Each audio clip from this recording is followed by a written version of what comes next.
Pues miren que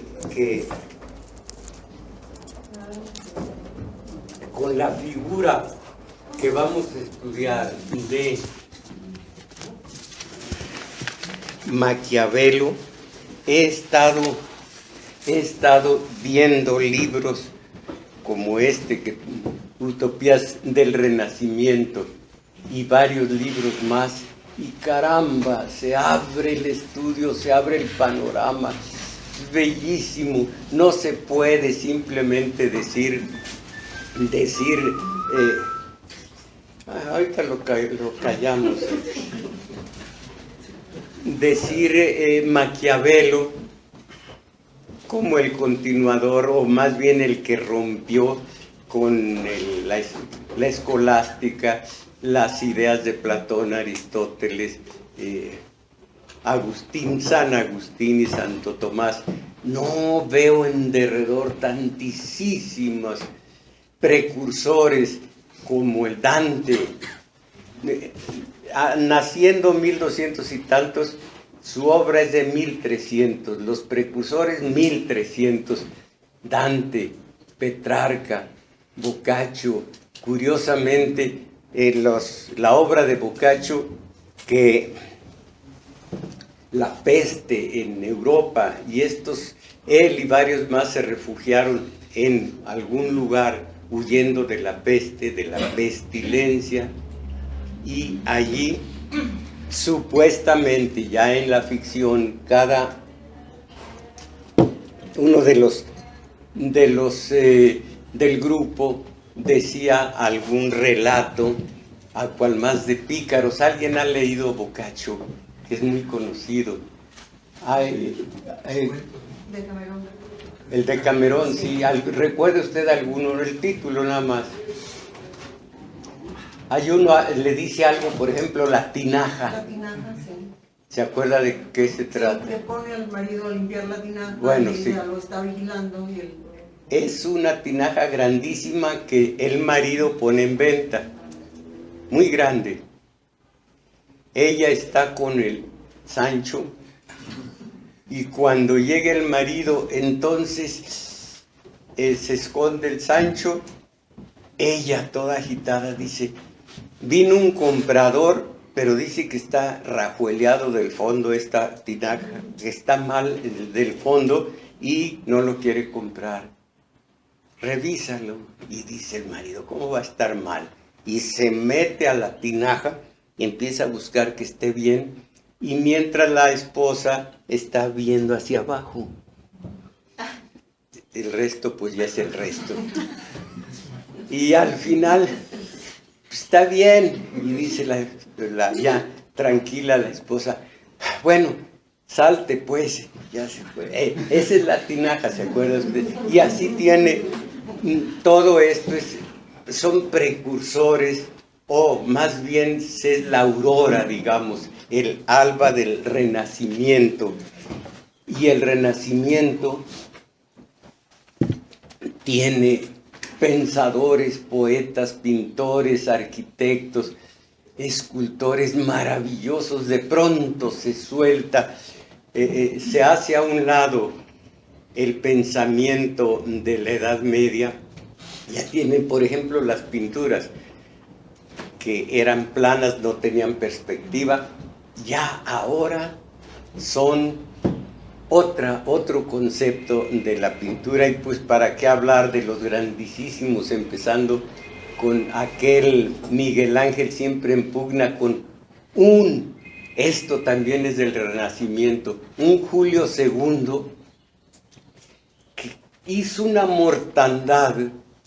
Él iba al frente de las tropas matando, una mortandad mayor que la que mandó ejecutar Alejandro VI, que también fue guerrero. Esa época se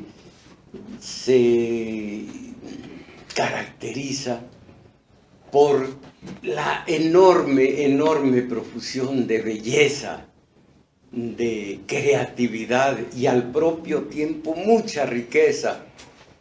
resultado de aquellas primeras incursiones de los cruzados, de las cruzadas del 1100, 1200, que abren las vías para que entre Oriente y sobre todo Florencia y Milán y Génova, hay una más, florezcan en materia de dinero, de oro, que dicen que era puro oro bañado en sangre, porque también están los asesinos.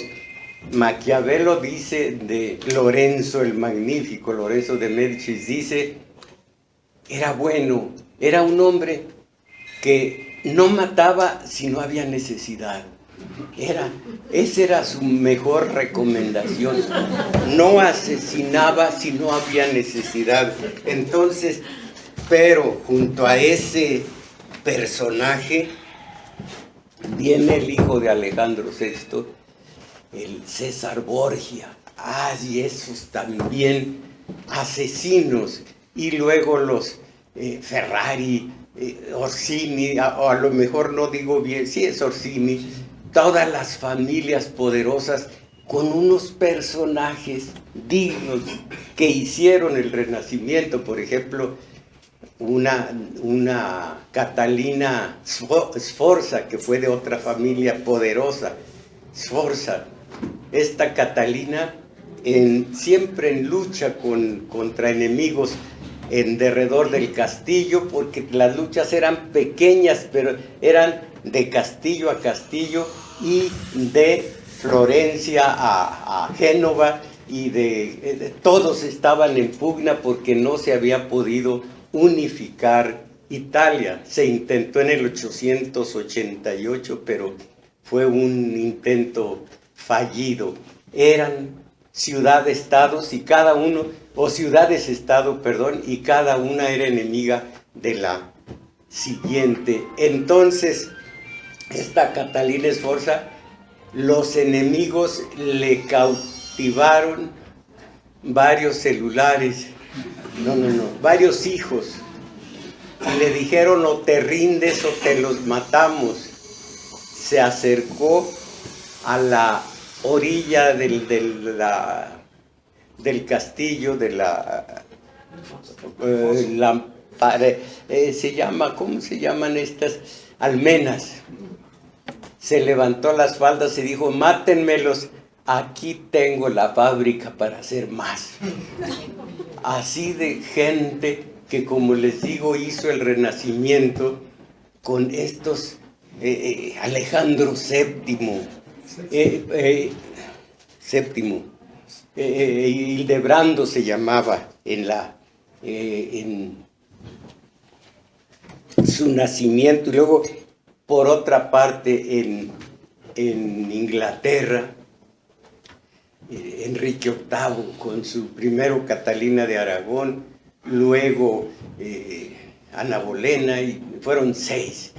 Y luego acá en Alemania, todo esto conforma el Renacimiento. Lutero, crudelísimo, muy bueno y muy malo, o sea, muy humano, crudelísimo, y que le dio una sacudida bárbara al alto clero católico con las 95 tesis clavadas en la puerta de la catedral de Wittenberg. Allí comenzó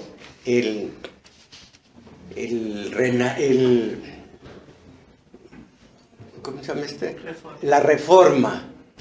Vino después Calvino acá en Francia y completó esa reforma. Vino en España el tipo malo de una pata, perdón, de un pie, que andaba luchando y lo hirieron, y cayó en sus manos una Biblia, y vino la contrarreforma de Ignacio de Loyola con un catolicismo que es el de nosotros. ¡Qué catolicismo! ¿Cómo ha subido el nivel de nuestra religiosidad y de nuestro acatamiento a los 10 de la ley mosaica, o al único de Jesús, amar al prójimo como a uno mismo? Miren lo que ha sido la contrarreforma, cuando el calvinismo, más que el propio Lutero, Calvino, hizo de las 13 colonias en Estados Unidos, pues una nación que por aquel entonces era modelo de trabajo y de fidelidad a su religión y fidelidad a principios, a valores, a lealtades, fidelidades, todo lo que eran desde cuáqueros, desde todo lo que hizo grande a Estados Unidos, el primero. Ya después llegaron estos guerreros y ya Estados Unidos, desde que nosotros todavía tenemos la herida abierta de 1846, 47, y antes desde el 35, y con un Lorenzo de Zavala mexicano de vicepresidente en Texas, liberado. Horrible, horrible la historia. El mexicano todavía no asimila esa, como dice el poeta, el rayo que no cesa, dice Miguel Hernández, herida que no cesa, aunque ya la generación más cercana, pues ya tiene muy cerca la idea del gringo de segunda, sobre todo con el nuevo lenguaje de la computadora y del Twitter y demás, que ellos digan Twitter, ese es el Twitter.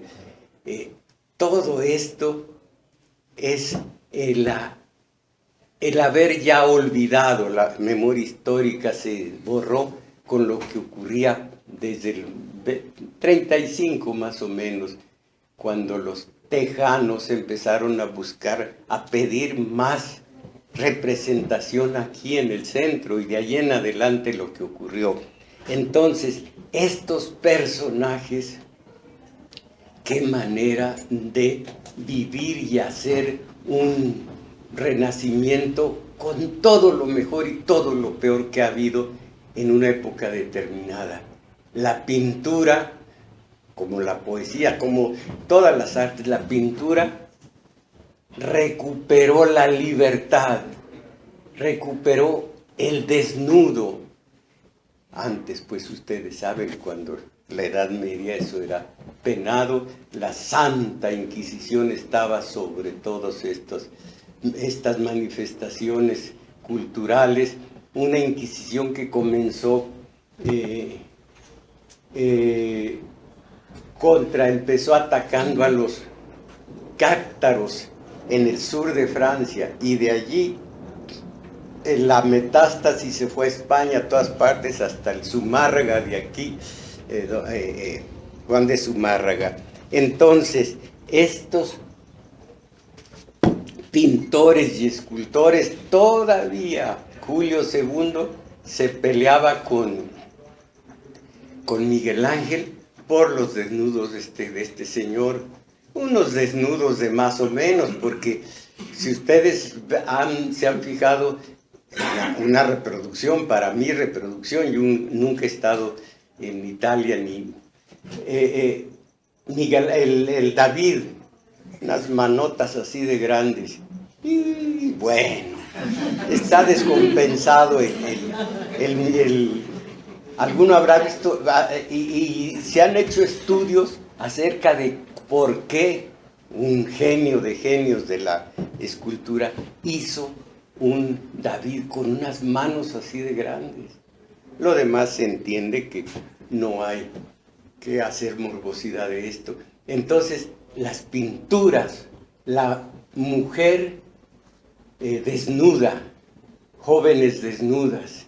Por cierto, esto nomás se los dejo para que el resto del tiempo piensen, y alguno a lo mejor no le va a atinar a lo que al final es un relato pequeñito, no es de Jules Renard, relato pequeñito, no tiene nada de gracioso ni nada, pero es un cuento de unas cuantas líneas. La joven aquella, en el Renacimiento, digamos, la joven aquella visitaba los museos, veía las mujeres jóvenes desnudas, llegaba a su casa, se plantaba frente al espejo y decía, ¿seré yo un monstruo?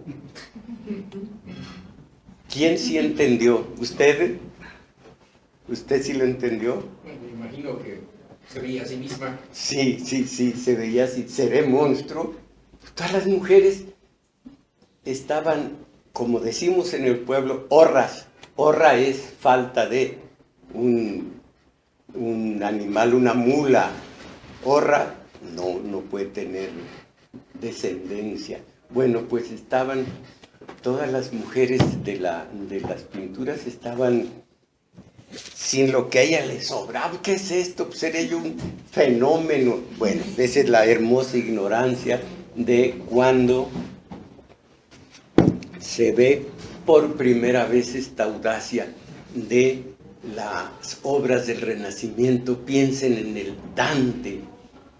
Dante es el primero, nació en 1200, pero su obra 1300. Aquí, no, en el taller de lectura he hablado con ustedes del Dante, de algunos significados, algunos símbolos de la Divina Comedia, de aquel pasaje terrible, creo que está en el canto octavo, sin estar yo seguro, cuando la inscripción de la puerta, el grafito, no tienen por qué decir graffiti, en español es grafito, por mí se llega a la eterna condenación, el Creador me hizo indestructible antes de todas las cosas, de que todo naciera en el mundo. Sigue hablando de esto y dice al final, tú que aquí llegas, abandona toda esperanza. Terrible. Y ahí están los 9 círculos del infierno. Me gusta, el primero no vale nada. El primero es el limbo, donde están los santos padres que murieron, es obvio, antes de Jesús murieron sin bautismo. Los niños, los cándidos, El segundo círculo, dice uno, a ver quiénes están aquí. Por fortuna, los libidinosos no están cada círculo es peor que el anterior. El libidinoso está en el segundo. No está tan ruda la situación. El último es el de Judas. Siempre lo está masticando Satanás. Y yo me pregunto, o le pregunto al Dante, ¿el castigo es de quién? Estar masticando esa porquería, pues no es cualquier cosa. Muy rápidamente, ¿se acuerdan ustedes? Les he contado de que hace poco, unos 10 años, en Italia, se hizo el juicio del Dante, porque el Dante era lo mejorcito y lo peor que había en ese momento, entre otras cosas era traicionero y demás, como Maquiavelo a su hora. Son humanos, como el mítico Odiseo, que como les digo me cae bien porque tiene lo peor y tiene lo mejor. Son humanos. El solo malo y el solo bueno es algo inadmisible. Por eso Stevenson escribió el Dr. Jekyll y Mr. Hyde.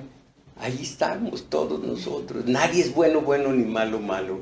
Entonces Odiseo y todos estos personajes, voy a hablar con ustedes de Maquiavelo, pero antes, estos traicioneros que están en el último.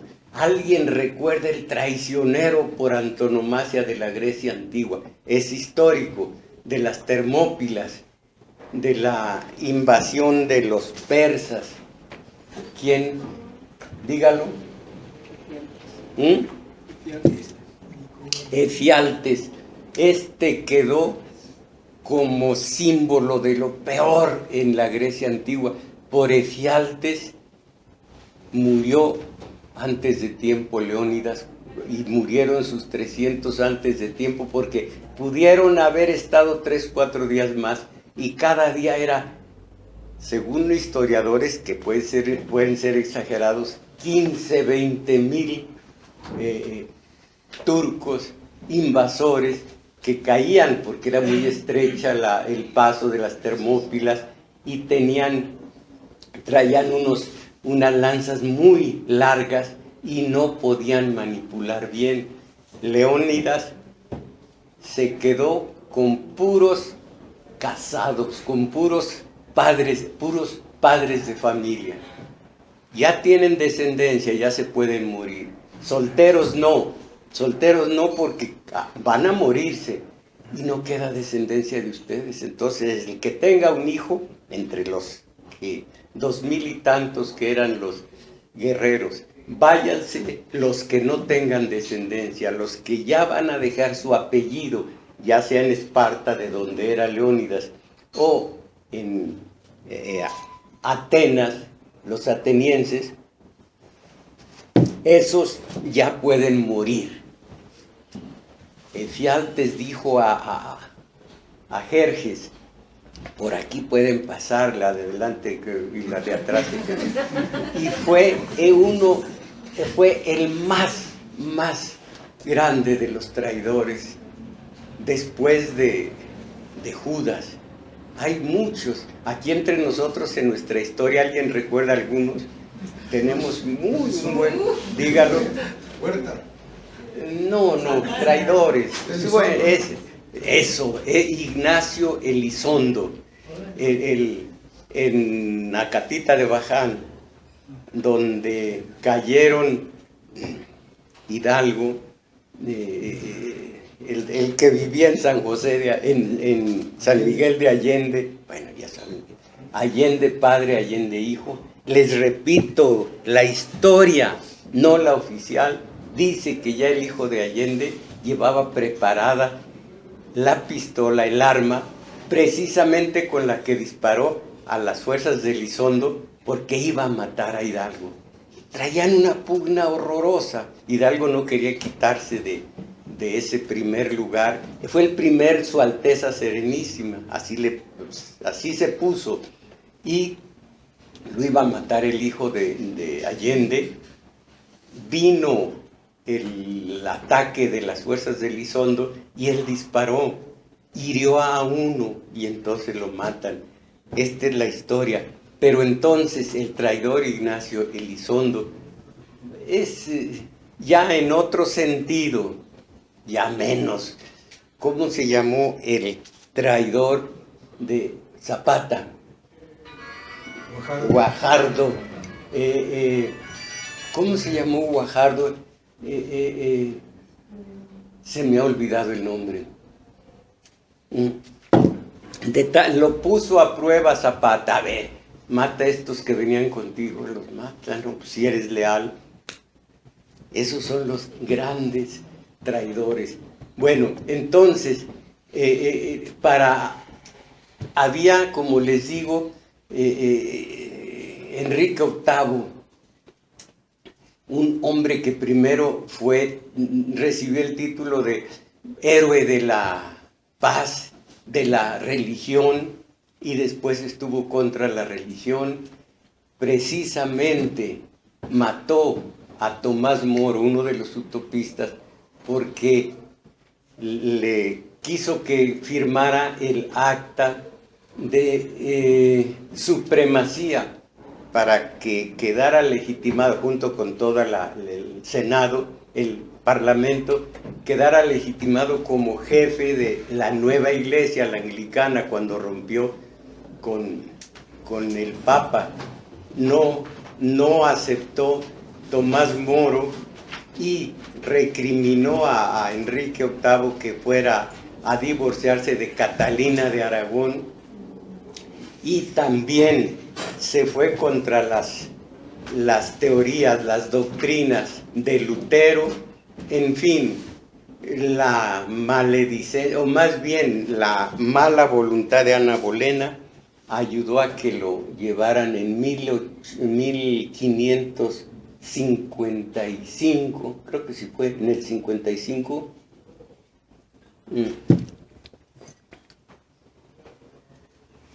51, 55, no me acuerdo, yo estaba ahí, a cortarle la cabeza. junto con Maquiavelo, tenemos que estudiar a dos utopistas del círculo. Está Tomás Moro con 6, 7, 8 años de diferencia. Nació 8 años después que Maquiavelo. Francis Bacon nació unos cuantos años después de Moro. Así que son 3 utopistas, pero tan diferentes. Aquí traigo síntesis, como les prometí, de la utopía de Moro, de la de Campanella. Fíjense que Tomás Moro y Tomás Campanella, los Tomases como que les encanta la utopía, nunca son realistas como deben ser. Entonces, vamos a ver la utopía de Moro, armónica, la utopía de Campanella, tan distinta a la de Bacon, pero son utopías, pero son materia prima para cartas magnas de muchos países después de haber quitado lo que era prácticamente imposible. Platón decía en su Atlántida, la Atlántida que se supone que se sumergió en el océano, decía mujeres y otros objetos son comunes. Y dice Aristóteles, eso es imposible, mujeres comunes, junto con todo lo demás, porque todos son propensos al comunismo. Todo es común, ese es el comunismo. Y, por supuesto, no hablo del comunismo científico, el comunismo utópico, muchas formas de comunismo, pero así en general, los utopistas siempre piensan todo en común. Tomás Moro dice, todos son ricos porque nada tienen. Fíjense qué maravilla, porque la tierra no es de nadie, pero todos la trabajan para sí mismo, porque primero y antes que nada tienen que trabajar la tierra. Y después un pintor lo suyo, un arquitecto, un poeta, pero primero la tierra, y no es de nadie, y todos viven de lo que da la tierra a todos. Todos buscan ese comunismo. Tomás Moro, una utopía, digamos, armónica, la felicidad de todos. Primero fue Utopo se llamaba el líder aquel, llegó a una cola del continente, lo primero que hizo fue cercenar todos los habitantes, todo el ejército de ese sitio, cortar el continente y dejar una isla de utopía, y de allí en adelante la perfección. Tomás Moro, siendo católico, eso le llevó a la muerte, no tanto las circunstancias de una Inglaterra anubarrada, pero en fin, la religión se supone lo lleva a la muerte, pues en la utopía todas las religiones tienen cabida. Templos grandes para todos, unos con una clase de religión, otros otra. Es una maravilla la de Moro. Por supuesto es utopía. Cada uno de estos tiene sus características. Y el que rompe con todo eso y se planta los dos pies en el suelo es Maquiavelo, y dice, a ver, un momento. Y refleja el momento histórico que vive Maquiavelo. Primero, república. Segundo, Estado. Tercero, de nuevo, república. Y él, Maquiavelo, se iba al bando ganador, siempre renegando de lo que había dejado atrás.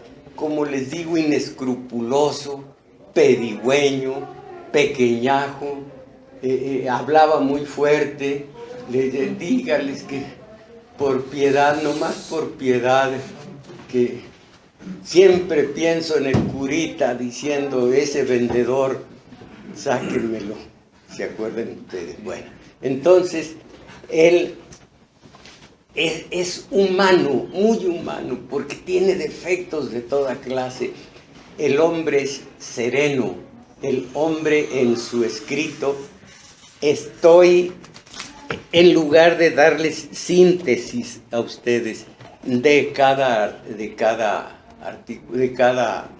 capítulo, lo leo, busco lo más significativo, no que no en el capítulo 6 dice esto, no, lo que él dice en cada uno, estoy viendo capítulo por capítulo y, por ejemplo, los romanos hicieron en estos casos lo que todo príncipe prudente debe hacer, lo cual no consiste simplemente en preocuparse de los desórdenes presentes, sino también de los futuros y de evitar los primeros a cualquier precio.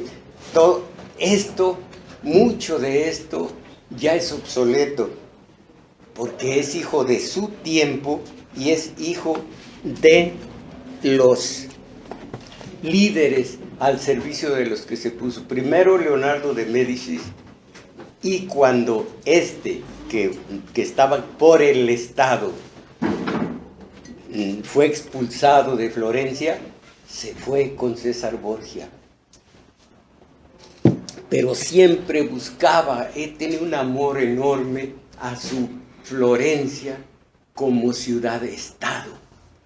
Entonces era traidor, era pedigüeño, se inclinaba ante los poderosos, le encantaba el alcohol y los amoríos. Se casó con una Marieta que estaba no precisamente en la indigencia, pero sí en una honesta pobreza, pero él siempre anduvo en francachelas y en una carta que manda a un amigo suyo le dice: estoy aquí aparte de la política, me echaron fuera, me voy a una taberna a empiojarme con esos, jugando una clase de cartas, algo por el estilo, dice el nombre, no sabemos qué sea, jugando, estoy empiojándome con ellos, regreso, me quito los andrajos con los que estuve con ellos, me pongo mi mejor ropa y a escribir, y entonces es el Maquiavelo que conocemos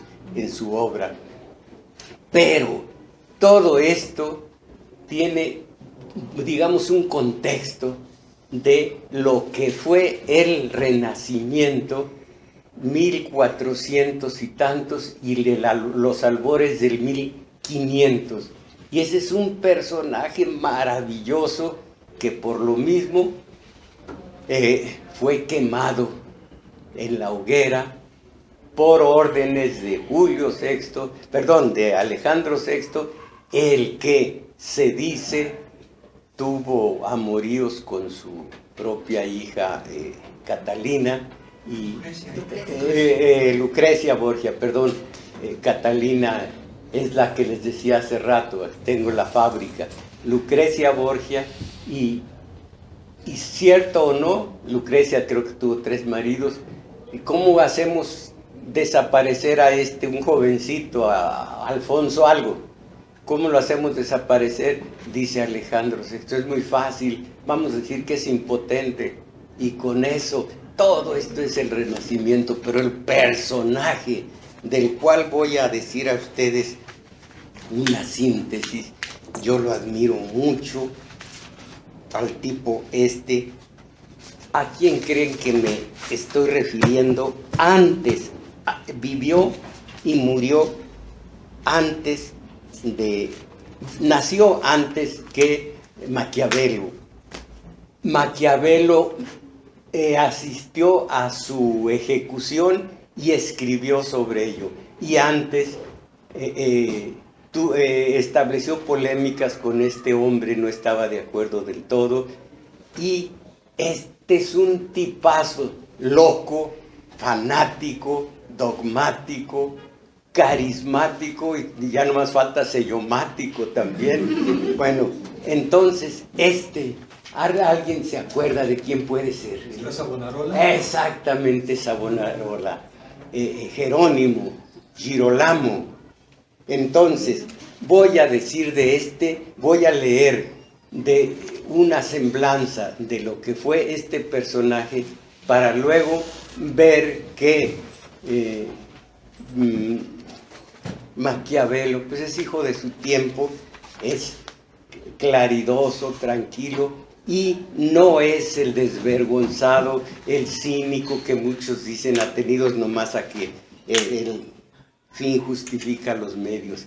Este Savonarola es un tipazo. Nació el 21 de septiembre. Todos los que se respetan en algo nacen el 21 de septiembre. ¿De qué otra manera iba a ser un fanático, feo él, narigón él, y ardido en llamas él, 21 de septiembre de 1932? No, perdón, me equivoqué. 21 de septiembre de 1452, 20 años después que yo, y fue quemado vivo en 1498. No entiendo mucho las diversas biografías en donde dicen que garrote vil, pero no podía quemarse. Garrote vil y luego quemado para que no hubiera reliquias, porque este tipo concitó y congregó a todo Florencia en derredor de estas locuras magníficas. Fue un religioso dominico. Los dominicos ustedes saben que son los ejecutores de todas las... son los oficiantes de la Inquisición. Dominicos porque fueron fundados por Domingo de Guzmán, pero ellos, yo lo he leído, se dicen dominican, perros de Dios, porque defienden la religión como perros. No me acuerdo quién más dijo defender el peso como perro. Ese fue Pesocán, aquí este es dominicán, dominico, Girolamo, Jerónimo, Savonarola. Religioso dominico, predicador italiano, confesor del gobernador de Florencia, Lorenzo de Medici.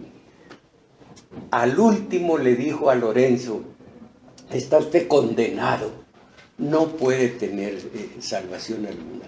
Y entonces Lorenzo se murió temerosísimo del infierno, me voy a ir al infierno. Organizador de las célebres hogueras de vanidad, esto es maravilla, o quema de vanidades, imagínense, y lo hicieron los florentinos, donde los florentinos estaban invitados a arrojar sus objetos de lujo y sus cosméticos, además de libros que él consideraba licenciosos, como los de Giovanni Boccaccio. Predicó contra el lujo, el lucro, la depravación de los poderosos y la corrupción de la Iglesia Católica. En esto se hermana de alguna manera con Lutero. Moro estaba contra Lutero y la corrupción de la Iglesia Católica, contra la búsqueda de la gloria y contra la sodomía, que él sospechaba que estaba en toda la sociedad de Florencia donde él vivió. Bola de sodomitas todos, era el criterio de este dominico. Sus críticas violentas contra la familia que gobernaba Florencia en esos años, los Médicis, sus ataques contra el Papa Alejandro VI, le valieron primeramente la excomunión, es decir, la expulsión de la comunidad católica, y la prisión, y más tarde la condena a la hoguera por un tribunal de la Inquisición. Esa Inquisición.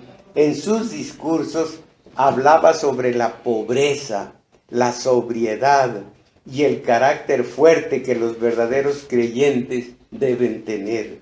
Su forma de hablar violenta y sus críticas excesivas acabaron por desesperar al pueblo, porque después fue el gobernador de aquella capital, de aquella ciudad-estado. En su vida en el convento se distinguió por sus rigurosos ayunos y penitencias, como ahora Jerónimo, como ahora Norberto Rivera, pobreza. En su vida en el convento se distinguió por sus rigurosos ayunos y penitencias, incluyendo el maltrato que se daba con el cilicio y practicando una absoluta frugalidad, comiendo y bebiendo muy poco. Lorenzo de Médicis, que gobernaba Florencia y mantenía con su dinero y con sus negocios a Miguel Ángel, también conocía a Savonarola. Se dice que Lorenzo llamó a Savonarola en su lecho de muerte en 1492, cuando surgía a la luz este continente. Y Savonarola lo maldijo, haciendo que Lorenzo terminase sus días hasta el último suspiro, temiendo al infierno. En la Florencia invadida por el rey francés fue Luis XII, Luis XII.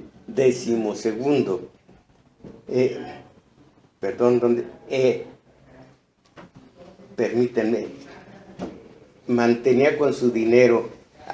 El rey francés Carlos VIII, este octavo es anterior a Luis, los dos son invasores.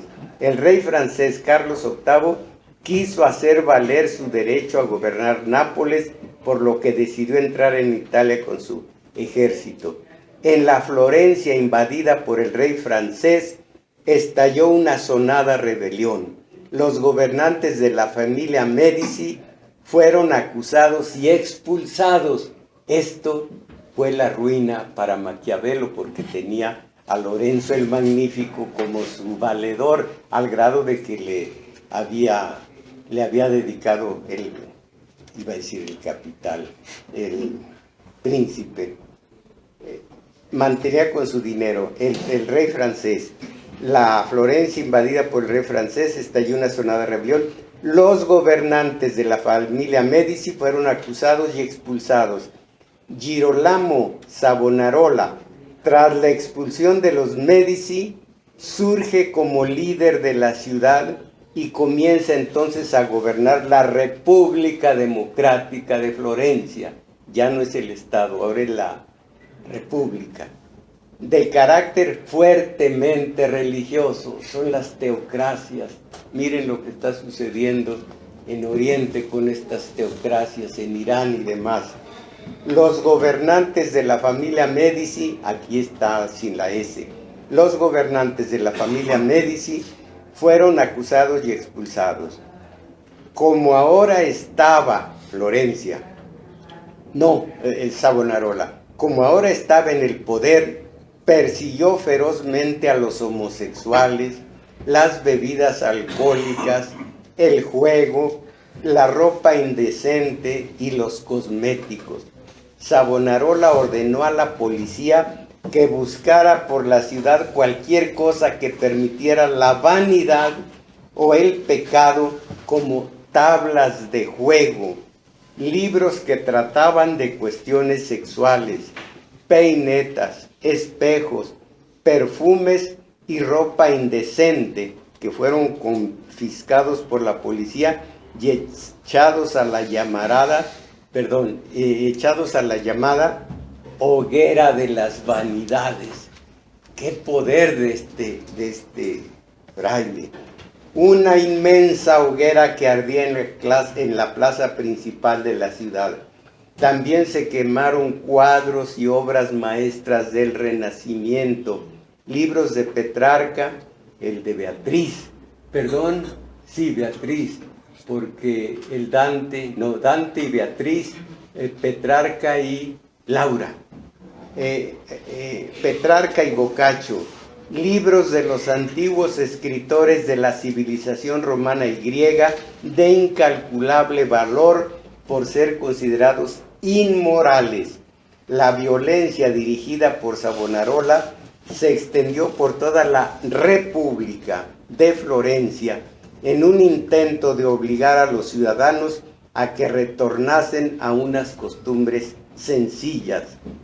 En esta época, sus ataques contra la familia española del Papa, la familia de Borja, o Borgia, ya con su nombre italiano, Borgia, se vuelven todavía más fuertes. Savonarola atacó a los Borgia acusándolos de pecadores. Su feroz ataque se centró en Rodrigo Borgia, que poco después llegó a ser papa con el nombre de Alejandro VI. Savonarola atacó a los amigos de ese papa, acusándolos de pecadores, incestuosos y mentirosos. Alejandro VI, fíjense esto, por eso es admirable para mí Savonarola. Alejandro VI pidió a Savonarola que cambiara su actitud, primero intentando sobornarle, ofreciéndole el puesto de cardenal. El fraile no aceptó e incluso llegó a cuestionar la autoridad del Papa. Un Papa que a su hijo, César Borgia, lo invistió de cardenal cuando creo que tenía 13 o 15 años. El día fijado para la ejecución fue llevado hasta la Plaza de la Señoría. La Señoría es la máxima, el tratamiento máximo para quienes manejaban, quienes gobernaban Florencia, la Señoría. Plaza de la Señoría, plaza de estos gobernantes. El fraile tardó en quemarse varias horas. Nicolás Maquiavelo, autor de El Príncipe, también atestiguó y escribió sobre la ejecución. La familia Medici volvió a recuperar el gobierno de Florencia, pero ya no logró en un principio el favor de los Medici, Maquiavelo, porque había dado el chaquetazo y había estado con la República. Ahora volvía, hasta lo expulsaron, iba a ser un año fuera de Florencia, le conmutaron la pena, regresó y anduvo buscando dónde acomodarse.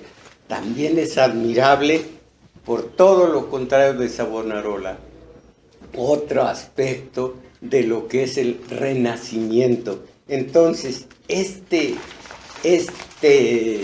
personaje, este fraile, que fue quemado, pero por asuntos estrictamente políticos, como por asuntos políticos fue decapitado Moro, sirve de punto de comparación, de contexto para la vida y obra de Maquiavelo.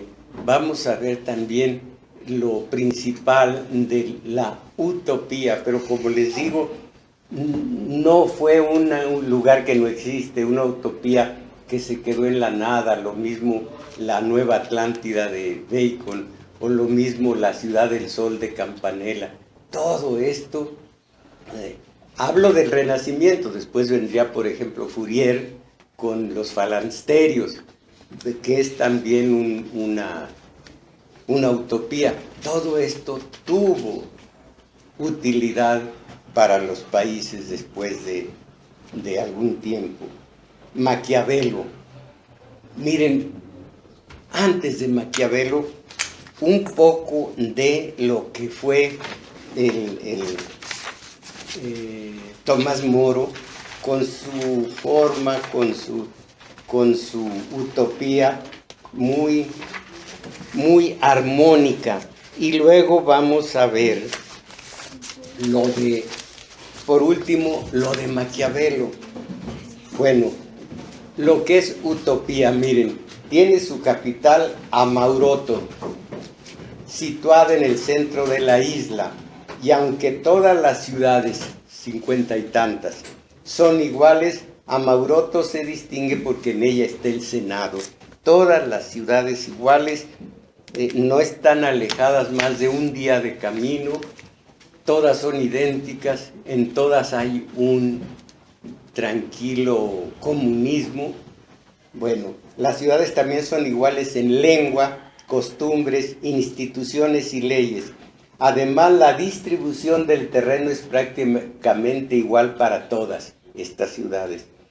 Y ninguna de ellas siente el deseo de ensanchar sus confines, ya que sus habitantes se consideran cultivadores de las tierras y no sus dueños. Para el cultivo de las tierras intervienen todos sus habitantes.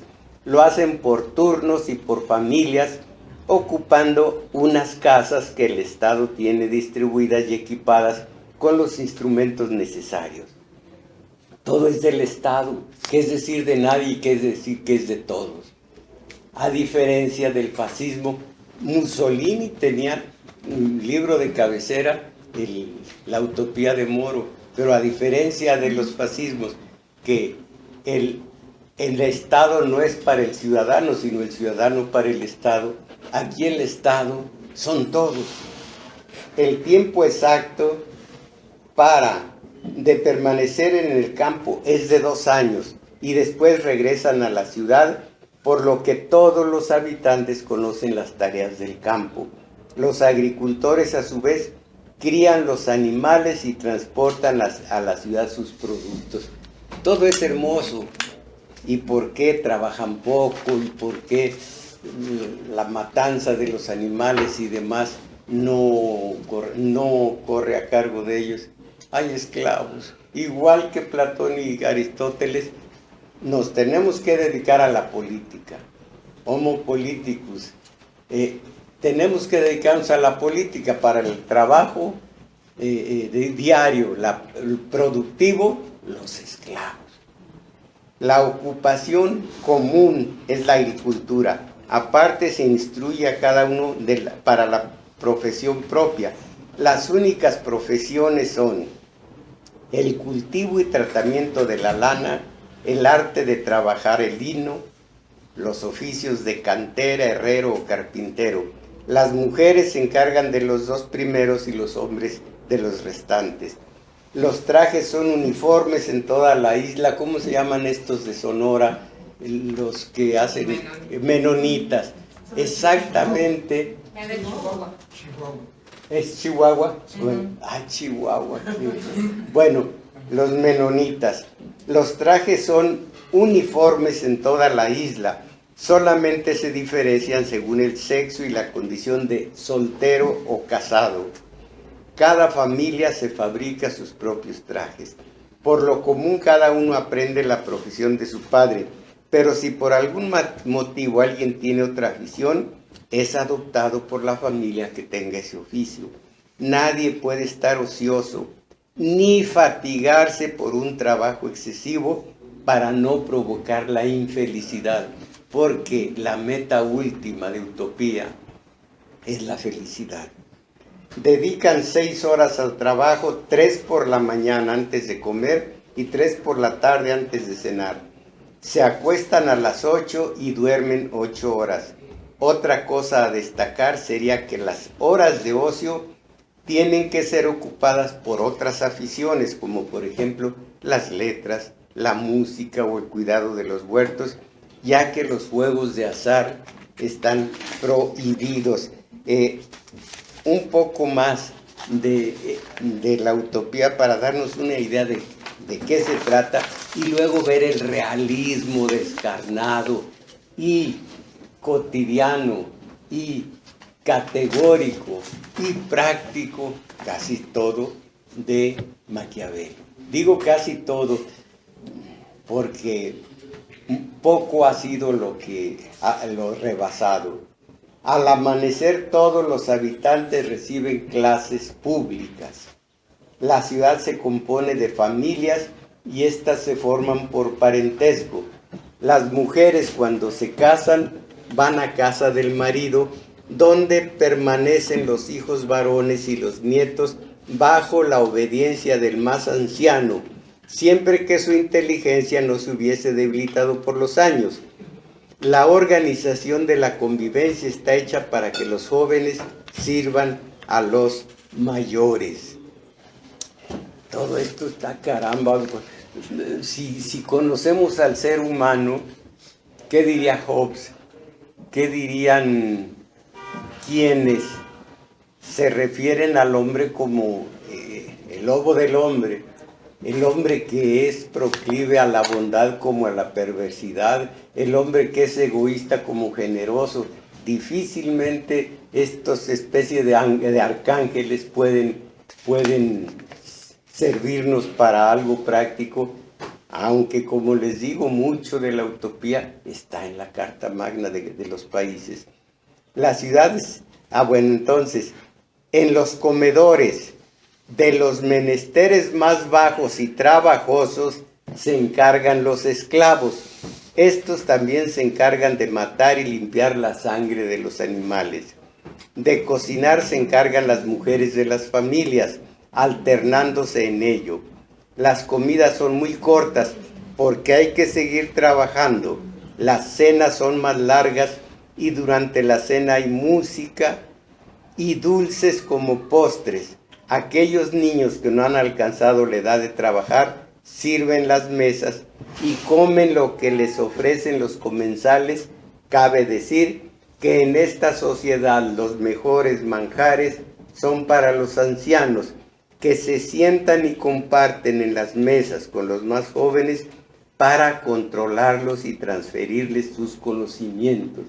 En otro sentido muy alejado, pero con algunas coincidencias, si leen ustedes a Licurgo, les repito, tan grande el legislador que muchos dicen que no existió, por más que hay hasta estatuas, o había estatuas dedicadas a Licurgo. Tenía algo que al leer esto, yo pienso en la Carta Magna que hizo Licurgo. Entre otras cosas, siendo los espartanos, donde no había más que obligación, allí sí una especie de fascismo. El Estado estaba servido por todos los ciudadanos. Con todo y eso, Licurgo imaginó un salón, un espacio para la risa, donde todos podían decir chistes sangrones, que son los que hacen reír. Bueno, entonces, algún día vamos a ver la obra de Licurgo, hasta que cae hasta en el mito, porque dijo, esta Carta Magna que les acabo de crear, puede un poco de café o lo que haya, chocolate, o si hay cocoa. Esta Carta Magna, me voy de viaje, hasta que no regrese, estará vigente. Y dicen, todo esto nadie lo puede comprobar. Se fue para no volver, y algunos dicen se suicidó para que la Constitución no quedara obsoleta. Era algo maravilloso. Después quedó totalmente fuera de uso porque vinieron otras, Dracón, y acá en Atenas, ¿cómo se llamó? Bueno, Dracón tuvo eran unas leyes horrendas, una falta mínima, pena de muerte, pero es que estábamos en Texas. Entonces, pero me parece que algo tienen todos estos genios, alguna semejanza. Yo admiro muchísimo a Licurgo. No estoy para nada por el culto a la personalidad, no. Solamente que veo que fue un personaje único. Un tipo sin tener ninguna culpa a Licurgo, le picó un ojo y dicen que se lo infilizó, y quisieron acusarlo, lincharlo, lo que fuera, y él lo salvó y fue su gran amigo. En fin, que estos todos tienen algo de esta grandeza que los hace semejantes. Ahora, aquí está medio raro esto. Las mujeres no se casan antes de los 18 años y los hombres hasta los 22. Si tienen en secreto trato carnal antes de esa edad, se les prohíbe el casamiento a menos que el príncipe les perdone esa falta. Esto, en la elección de cónyuge se sigue la siguiente práctica. La prometida, virgen o viuda es expuesta desnuda a los ojos del pretendiente. A la vez el novio es presentado ante la muchacha igualmente desnudo. Podría ser que así no habría cachirul, aunque ahora ya prácticamente no es fácil que haya cachirul. Con eso de que las mujeres traen pantalón y bastante ceñidos, pues ya no aquellas faldas sobre faldas, refajos sobre refajos, faldillas sobre faldillas, que pensaba uno que era mucho material humano, y no lo era. Dice de que la novia llegó al tálamo nupcial, se despojó de primero blusa, corpiño, bajo alfombra, y cuando terminó de todo ya quedó desnudita, y el novio dice: nomás eso nos quedó. Así que desnuditas y desnuditos para que se vean qué es lo que se llevan. Los utópicos son monógamos y solo se separan por la muerte. ¿Se acuerdan ustedes de esta mala caricatura? Es caricatura. Se muere él, se muere ella, y se ven en el cielo y dice ella: mi amor, y dice: acuérdate, solo la muerte nos iba a separar. Más allá, ya. Entonces, los utópicos son monógamos y solo se separan por la muerte, excepto cuando hay adulterio o insufrible incompatibilidad, y en ambos casos el Senado concede al inocente permiso para volverse a casar y al culpable el perpetuo celibato. Imagínense qué bien aplicado está este castigo. El culpable. ¿Leyó alguno de ustedes que una mujer en Irán fue condenada a pena de muerte y antes 150 latigazos? ¿Alguien lo leyó? ¿Por qué fue? Por la acusación de infidelidad. No. Fue la que encontraron manejando un automóvil. ¿Mal manejado? ¿Mal manejado? No, lo peor es que esa respetaba todas los ordenamientos, como el choque aquel de él, un manejador, una manejadora. ¿Pero por qué? Dice, ¿pero cómo me iba a imaginar que usted respetara el alto? Por eso me le eché encima, pues es una mujer y no respeta el alto. Pues sí lo respetó y por eso. Entonces, esto debe ser porque manejaban bien. Iba a celebrarse un acontecimiento también en Irán de unas carreras de mujeres, con premios jugosísimos, coche último modelo, dinero, en fin. Pero dijeron los jóvenes, si esas corren, que están repudiadas, nadie se acercaría a ellas porque están impuras.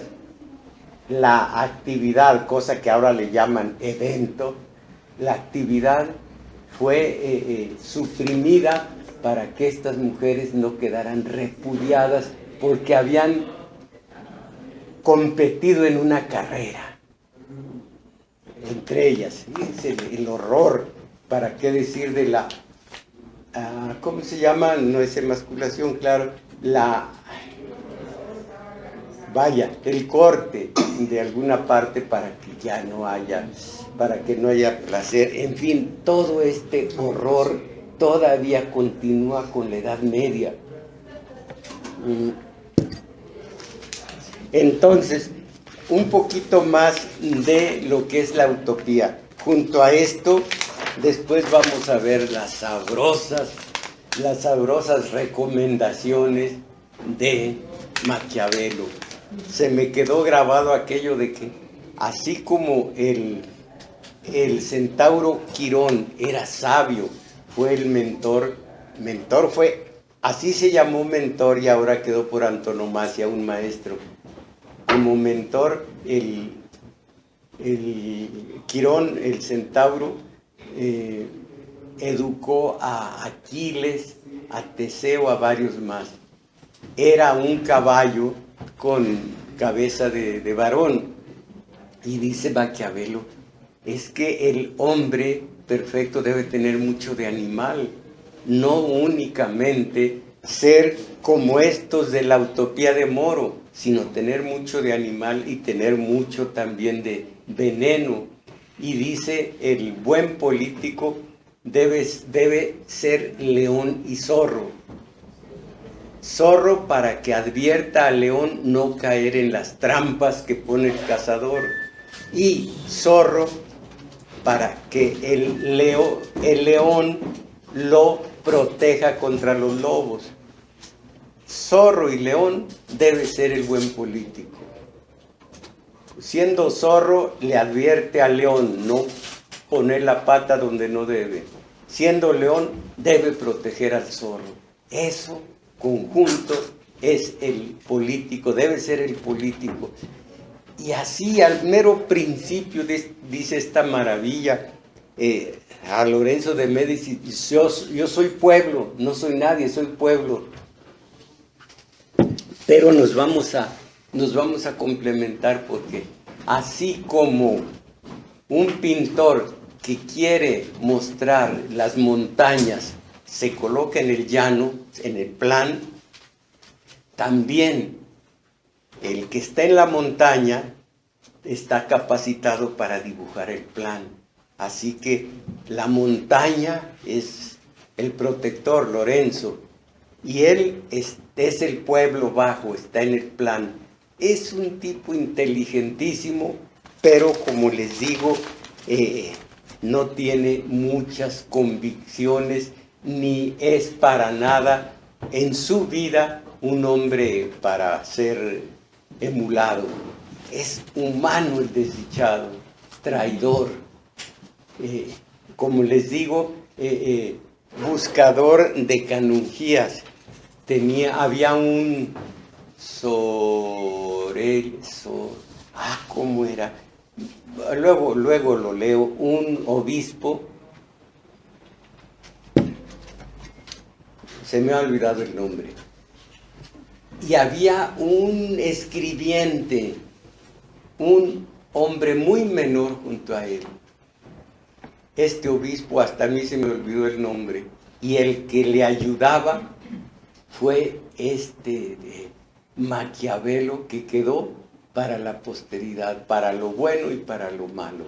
Pero Maquiavelo, no crean que solamente es inescrupuloso. Dice, por ejemplo, hay crímenes imperdonables, y el peor de los crímenes que puede cometer un hombre, y ese no se debe perdonar, es el de la traición, el traicionero.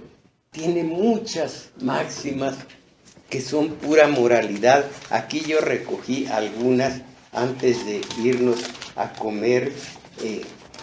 Les voy a decir algunas, si es que las tengo aquí a la mano, porque ando, como alguien conoce el juego de la brisca. Bueno, sí, de las cartas. Lo malo es tener muchas cartas en ese juego. Mira, algunas de las ideas. Todos ven lo que tú aparentas, pocos advierten lo que eres. Ninguna fuerza doma, ningún tiempo consume, ningún mérito iguala. El nombre en nombre de la libertad. Los hombres ofenden al que aman, los hombres ofenden antes al que aman que al que temen. Los hombres son tan simples y unidos a la necesidad que siempre el que quiere engañar encontrará a quien le permita ser engañado. En vísperas de las elecciones nadie es engañado aquí. Los hombres rara vez tienen el valor suficiente para ser o extremadamente buenos o extremadamente malos. ¿Alguien recuerda en el Eclesiastés? En el Apocalipsis, casi al principio del Apocalipsis, dice Jehová, sé muy bueno o muy malo. Él dice, más que se presta a equívocos, sé muy caliente o sé muy frío, porque a los medianos los vomito de mi boca. Así que muy o nada, pero a los mediocres, a los de lo de la famosa aura mediocridad es otra cosa. A los de medio los vomitaré de mi boca. Entonces, los hombres rara vez tienen el valor suficiente para ser extremadamente buenos o extremadamente malos. El hombre sabio procurará que sus actos parezcan siempre voluntarios y no forzados, por mucho que pueda obligarle la necesidad a realizarlos. La liberalidad se devora a sí misma, pues a fuerza de ejercerse se agota. Es de gran importancia disfrazar las propias inclinaciones y desempeñar bien el papel del hipócrita. Aquí sí ya es él. Es de gran importancia disfrazar las propias inclinaciones y desempeñar bien el papel del hipócrita. Donde hay buena disciplina hay orden y rara vez falta la buena fortuna. Todo esto, por supuesto, está dentro del libro y esto es lo que vamos a ver en las próximas. Y como les digo, habla la esencia de lo que fue el Renacimiento. No está inventando nada. Alguien ha dicho de Maquiavelo esto. Hablan mal de él como un inescrupuloso y un hombre que da malos consejos. Y no, el cuerpo social es un cuerpo enfermo.